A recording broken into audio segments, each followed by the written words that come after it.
Hi there, in this video we're going to look at G1 legacy characters and how you can still use them with Cartoon Animator 5. Hi there, I'm David Arundel, otherwise known as the Extraordinary Tourist, or sometimes known as the Lazy Animator, and in this video I wanted to introduce you to G1 characters for Cartoon Animator. If you've never heard of them before, they are actually the legacy characters from the very first version of Cartoon Animator, which was CrazyTalk Animator, which came out somewhere around 2011, 2012, I think. And I'll just show you some examples of the actual characters. Okay, so here we are in Cartoon Animator 5, and on the stage here I've got some example G1 characters from this pack here, which is CrazyTalk Animator's Power Tools Volume 4. It's one of the original Power Tools packs that you could buy for CrazyTalk Animator, as Cartoon Animator used to be known. And what's special about these particular characters, they could either be vector-based using Flash Vector, or they could be sprite-based. And with Cartoon Animator just coming out with G3 SVG files so that you can create characters that are vector-based. Well, these are the original vector-based characters. As I said, used Flash in order to be vector. So you'll see if I zoom in on these characters, at least the vector-based ones here, you'll see they don't pixelate, the lines stay nice and sharp, and in fact they actually stay a lot sharper than what the SVG lines do. Because these are like true vectors when they're displayed in Cartoon Animator, and I think the SVG vector characters, when they're displayed on the stage in Cartoon Animator, there's some kind of conversion going on for some reason, so that if you get too close they will pixelate, but they won't pixelate when you render them out. So you can see if I go over here, this is a raster based character, fairly high quality one. I think you'll see if I zoom right in on this, you can see we move in, everything is starting to pixelate on this particular character because it's, as I said, it's raster based. So the reason I wanted to introduce you to these characters is because they're not just legacy characters. You shouldn't just think that because they belong to the original version of Cartoon Animator that they're no good and you can't use them anymore. They're actually just legacy characters because with later versions of the software, Reallusion went in a different direction with how they constructed characters. But not only do these characters still work in Cartoon Animator 5, you can still buy them. So we'll just flip over to the marketplace here, and I'm going to take my face off the screen. If you go into the Cartoon Animator section of the marketplace, you'll see there's a whole legacy section here, and if you just click that, and you'll see these are actually G2 characters, which are also legacy characters now, but if you change the sort order to this, to oldest first, all of this G1 content will come up, and you'll see there's all of these different packs, sort of with different types of characters, and I've got virtually all of these packs, and I can tell you they're well worth the money that I paid for them. Not only do they include G1 characters, but they've got a lot of props and scenes, a lot of which are also vector based that you could use with your SVG characters while you're waiting to get more vector content for those. You can see here all of this content here. These are the Power Tools series that Reallusion put out. Those are combo packs, and they've got all kinds of characters and props and motions for G1 characters in them as well. So there's lots to choose from here in the content store. Also, if you go over to the marketplace, there is plenty of G1 content to be found there as well. Alright, so let's go back to Cartoon Animator. So I'm going to take you into a closer look of how G1 characters actually work in relation to Cartoon Animator 5. They've actually lost some of their original functionality that they had in the original CrazyTalk Animator when they came out. But like G3 characters, a lot of developers created different angles of the character. So you can see this blue superhero guy here while he's a single angled character, we've got side views and a full-on side view of this character, as well as a front view. So that's where one way they're similar to G3 characters. And I'll show you what happens when we bring a G3 character onto the stage. I have Power Tools Volume 2. Go with this character here. You'll see straight away, as soon as I double click that to bring the actor onto the stage, what we'll get is this conversion window here, and what this does is converts the G1 actor to a G2 actor, and that's how Reallusion have chosen to maintain compatibility between G1 actors and later versions of Cartoon Animator. Generally there are 3 angles that you might set this to. This character here is a 3/4 view character, so you would set that to 315 degrees.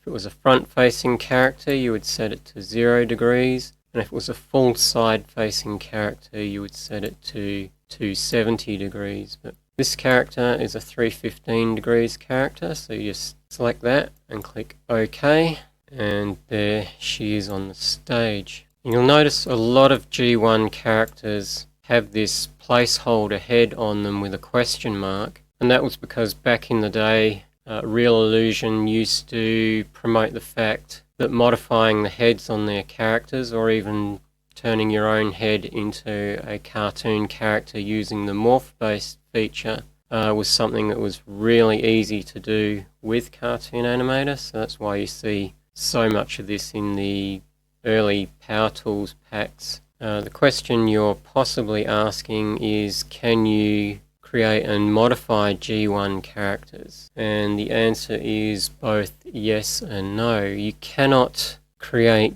G1 characters anymore at all. As I said, G1 characters are automatically converted to G2 characters, and they only do that as legacy characters. But you can do all the same things that you can with G3 characters. So if I go into the character composer, and you'll see here, notice the bone structure on this is different to a G3 character. There's no sort of hip bone here, and there's none of that sort of V-shaped bone that they have in the upper body, and the feet go straight down. There's no sort of bones in the feet, and those kinds of things. That's why you'll find that you can't use G3 motions with G1 characters either.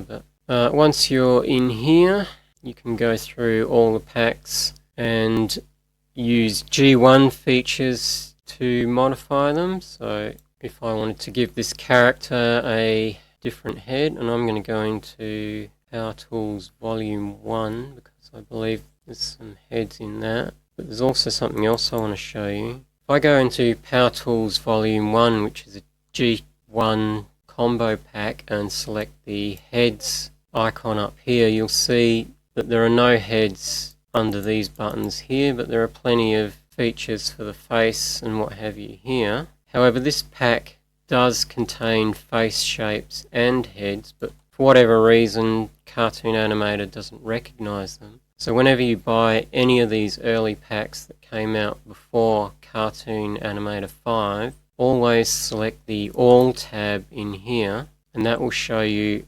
everything that is in the pack, whether it's being categorized properly or not. So you see there's 198 items in this pack down here, and if we start scrolling down, you'll see those are the face features that we could see. But when we get further down, you'll see down here we've got some heads that weren't showing up on the head tab, and we've got some hands here, and we've got face shapes that weren't showing up, and sometimes you might even get characters that don't show up on the actor tab. So always be sure to check the All tab and scroll through just to make sure you see everything that's in there, so that you're aware of things that aren't showing when you start to get down into these folders. So you can see clearly I've got face shapes here, and if I double click on one of these, let's say I wanted to give this face shape to this character, and double click on it, and that totally works. I've got this new face shape here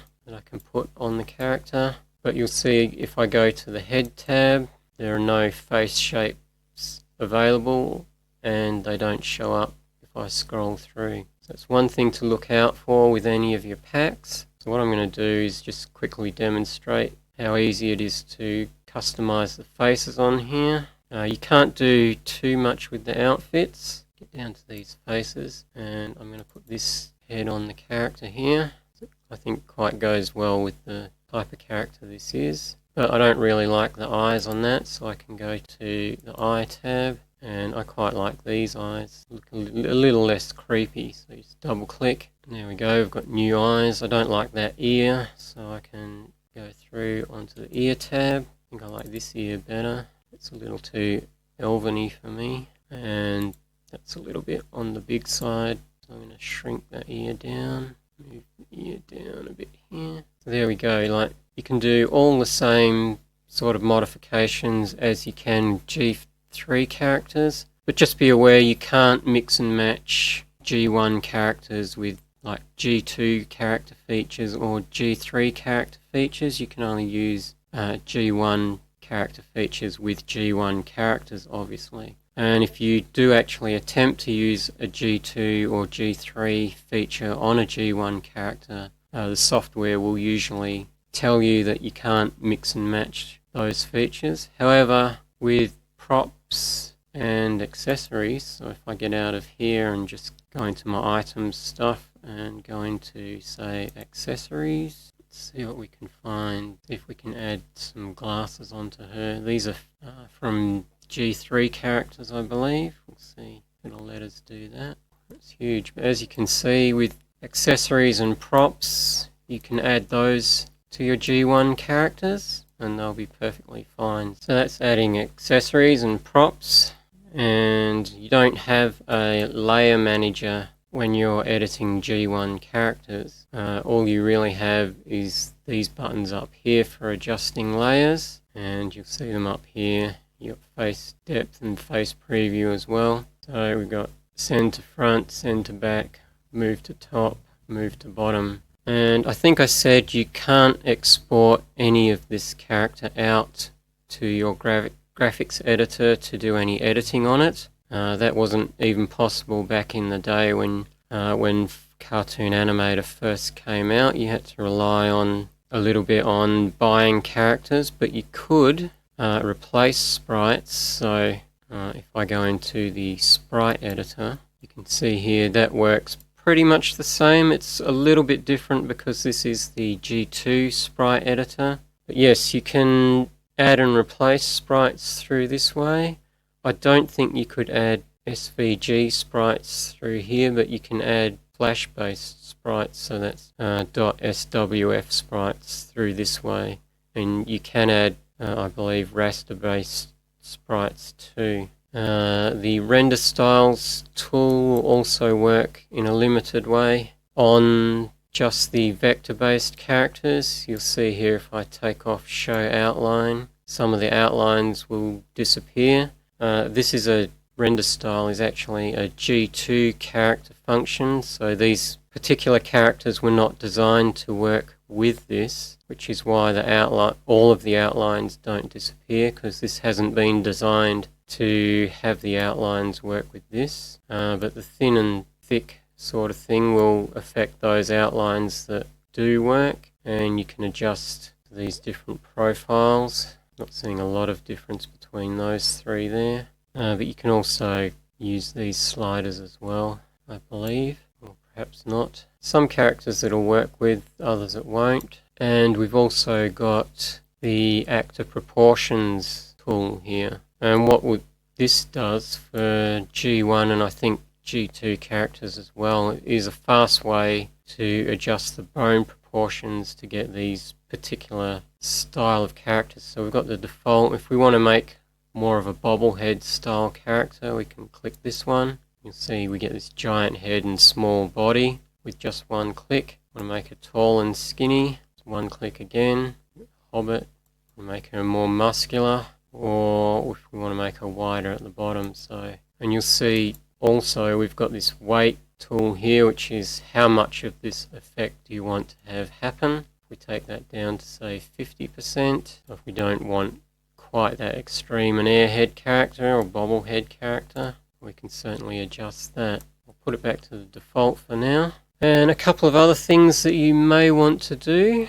In the edit menu, you've got these two options here. Convert G1 to G2 hand and convert G2 plus, or convert to G2 plus facial system. So what this will do, if I go into the hand sprites for the moment, you have a look at those, you'll see we've got all the hand sprites here in a specific order that's for G1 characters, but I believe G2 characters changed the positions for some of these hands. So if we go into here and do convert G1 to G2 hand and do remap, and okay, you'll see nothing appeared to actually change there. But once you've done this, you'll want to save the character out, because if you want to keep this setting, and if I go back into the sprite menu, you'll see we've lost a lot of the hands that were in there, and some of these have been shifted around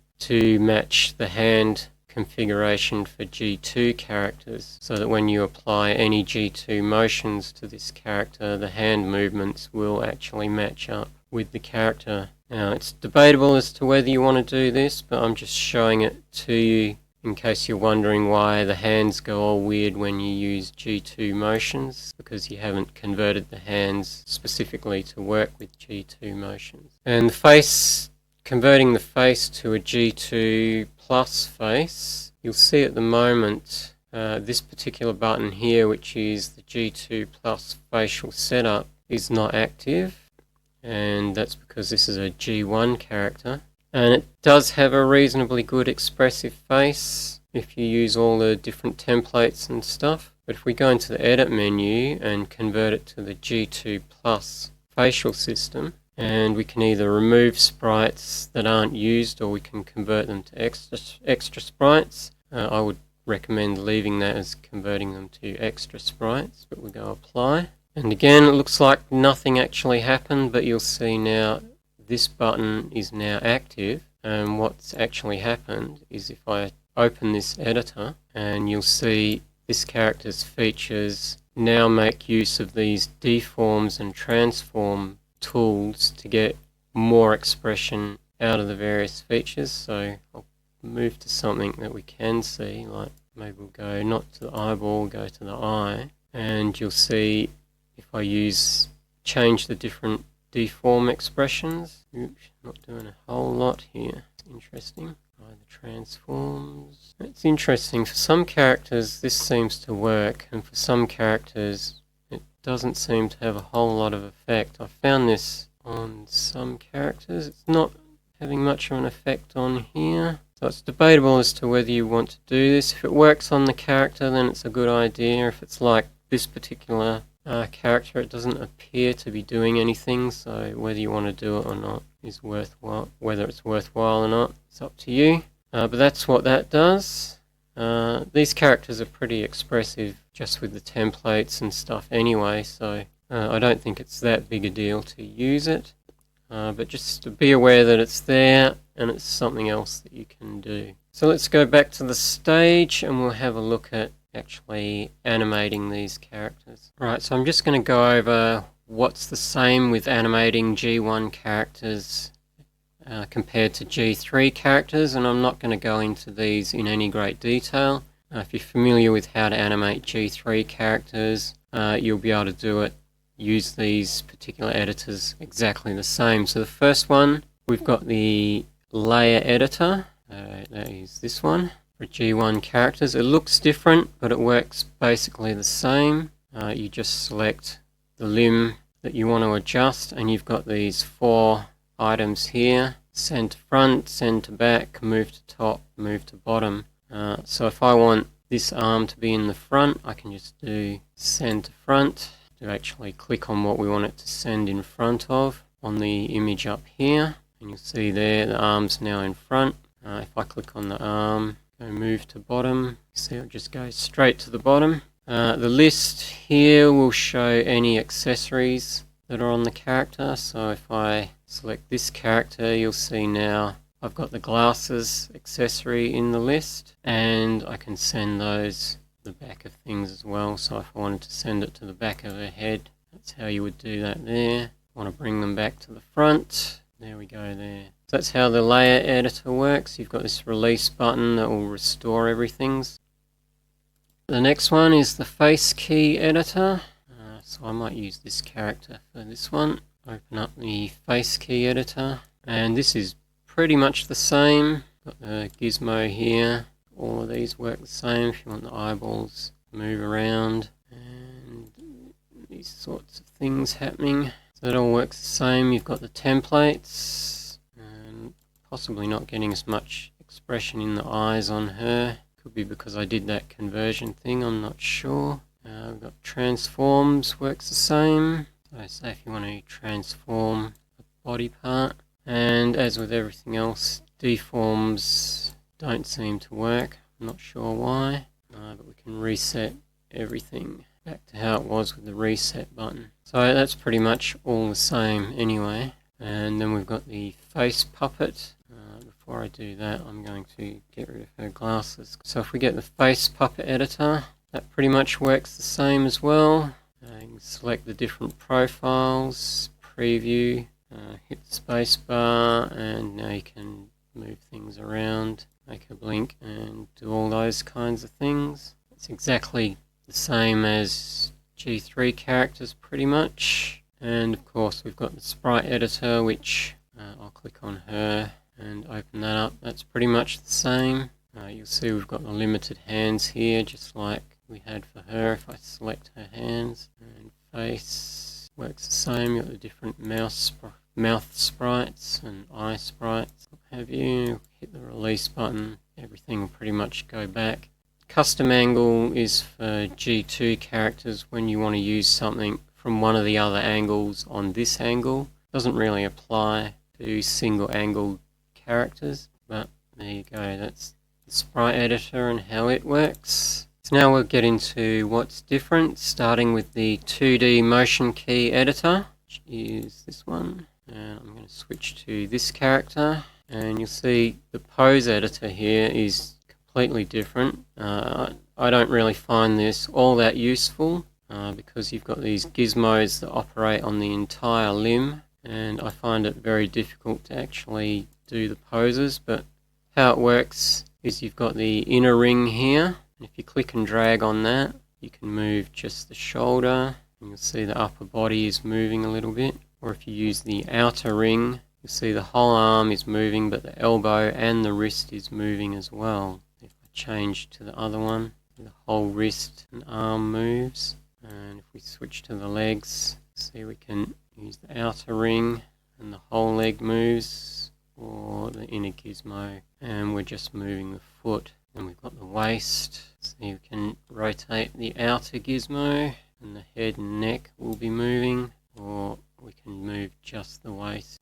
It's not very useful. We can reset everything just by hitting the reset button. Transform is pretty much what you'd expect. You just select the limb you want and you can pretty much move it exactly the same way you would with G3 characters. Only on the transform tab here you can also do this kind of transform where you resize things as well.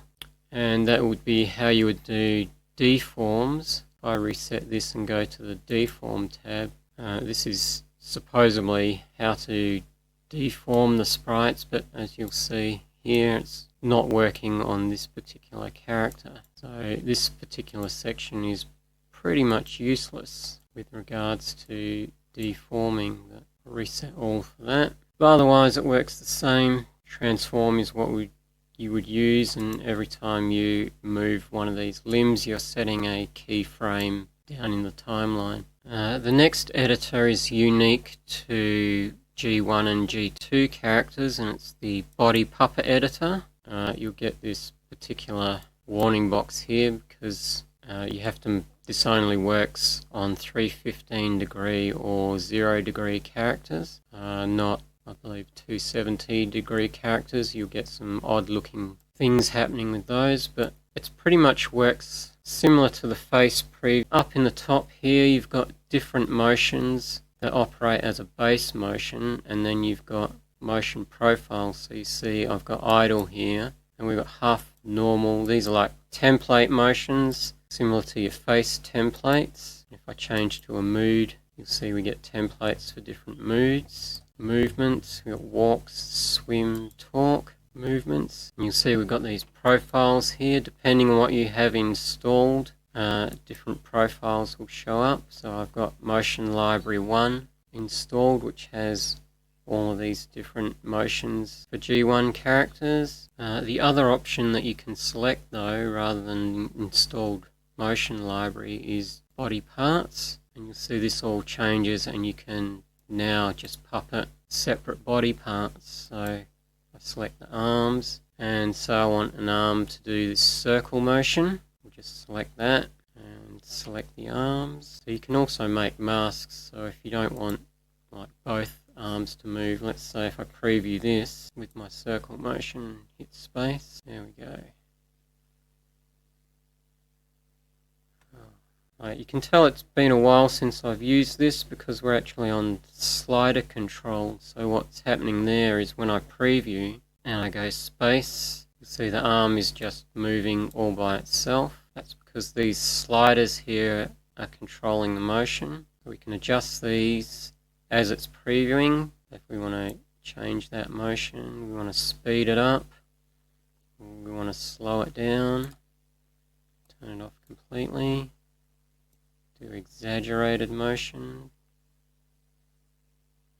or less exaggerated. And just like with face puppeting, this helps you sort of build up different motions on the timeline. I'm not sure if you can blend motions with this, but generally that's how it works. So if I get out of that and we switch to mouse control, and now we do preview, you'll see now that motion is being controlled by how much I'm moving the mouse.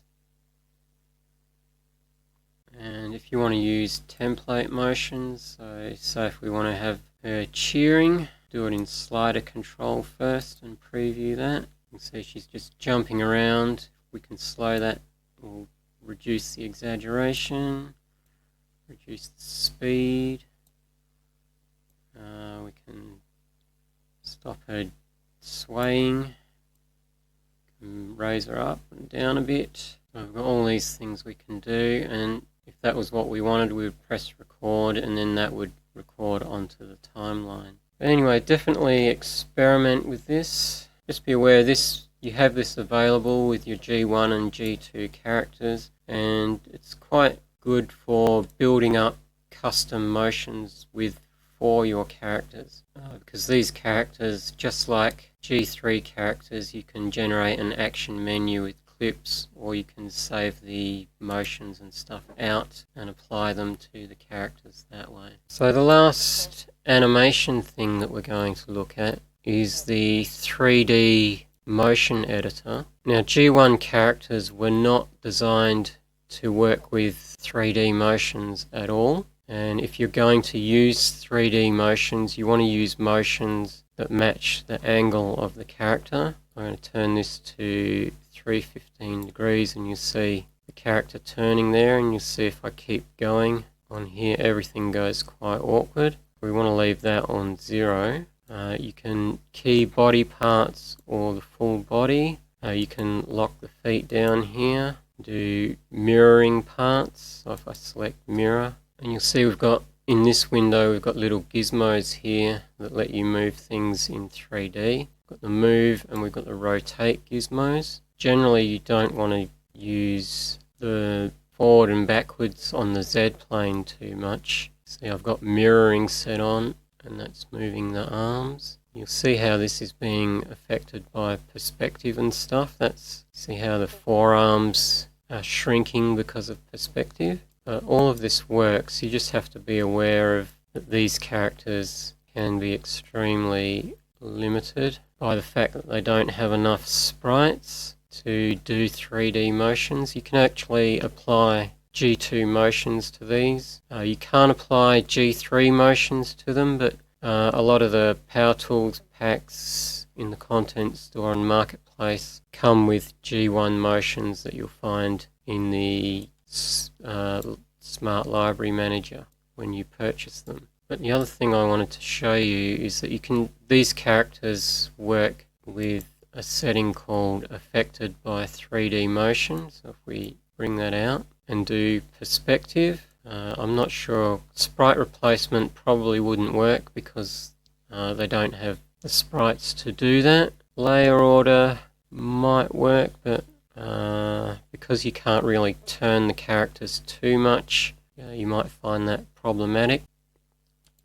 Turn it off and go OK. You'll see everything clicked out. Go back into 3D motions, do reset. Now if we use 3D motions, yeah, you'll see perspective is not happening on the arms here. I'm lifting them up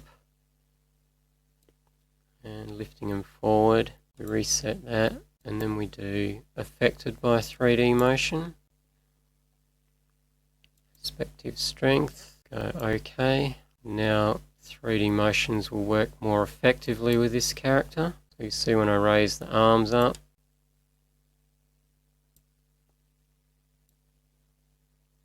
we're getting more natural perspective happening on the character, and that could really help when you're applying 3D motions. It might make them work a little bit better. There we go. See how the leg is shrinking as I'm moving it back? That's because I've got quite a strong perspective strength on it. If I move it forward, there you go. That's something else to be aware of that you can use with G1 characters. So I think I've covered everything with animation. The last thing I wanted to look at is the runtime editor, which is not really an animation tool, but if we open it up, is it runtime composer? That's this button here. This only works on G1 or G2 characters, I should say. What this does, it's basically like opening the character in the composer, but you're still in stage mode. So you can do things like edit bones and stuff while you're in stage mode if you wanted to. And you can mess around with sprites and do all those kinds of things, see how it's looking directly from the stage. It's not particularly useful for G1 characters, but I just wanted to show you that it's there. You'll notice I can't sort of reset anything back to where it was here. That function's sort of not available. It was more a tool for editing these joint masks more or less, so that you could see how the joints were looking as they were in motion on the stage, so you could adjust those more than anything else. But I just thought I'd quickly show it to you just so that you know it's there. You can see if it's worth using or not, and you can see there if I go into here, and you'll see the changes on the arms that I did. On this arm it's looking bigger and whatever. That's still there, so I'm going to undo everything. Undo. That's essentially what it does. It lets you change the character. It doesn't create any keys on the timeline, so that change of the arm would stay like that regardless. It doesn't put any kind of key on the timeline. So there you go. That was a run through of G1 characters and how they work with Cartoon Animator 5.